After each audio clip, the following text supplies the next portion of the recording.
How much of the Jokic thing is the outsourcing of marketing? The NBA like markets the good teams and they haven't won a title yet, but like he doesn't have a Nike deal that I know of, right? Like he doesn't have like a signature shoe. And I know centers aren't going to sell shoes anyway, but is that part of this?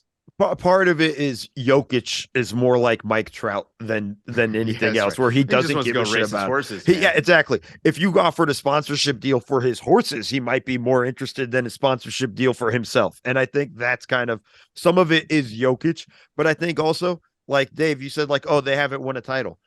The Boston Celtics, this iteration hasn't won a title. They've gone to the The finals, Boston sure, but Celtics. we're gonna go nuts about them, right? And all of those things. We go completely ballistic. And I think it's just one of those things. I think the NBA has to do a better job of marketing these guys so that everybody sees it across the league of like, yo, this dude's incredible to watch. Yeah. Seth and I, we just watched the dude with Wallop with zero shots basically dominate a game. That's what Jokic does. And he scores and he dominates at every level. Like it's impressive. And I just think we need more of that. But we got to move on, man. We Yeah, got yeah. more Yeah, important stuff let's to talk talk about the about. games, but maybe there's like an anti-AVA bias or something. By the way, Jokic does have some commercials in Serbia, and I highly recommend going and finding those. They're on YouTube. Just Google them. They're really funny. Jokic is a super funny guy, so like it comes across in those Can I commercials. can I ask a question about this? Well, as we're Sure. moving on, is I wonder how long was it into Tim Duncan's career before he kind of was like, oh yeah, it's just kind of his greatness is just sort of unspoken.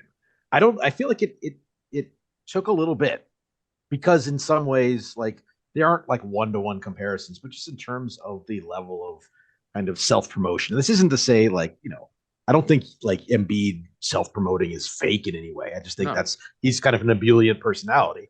Um, and so I just wonder, it did took a while for Tim Duncan also. It's like a certain amount of, yeah, we've won titles, we're good That's every year. that's not a one-to-one because Duncan came in as the number one pick. Everybody knew he was going to be the number one pick as a freshman.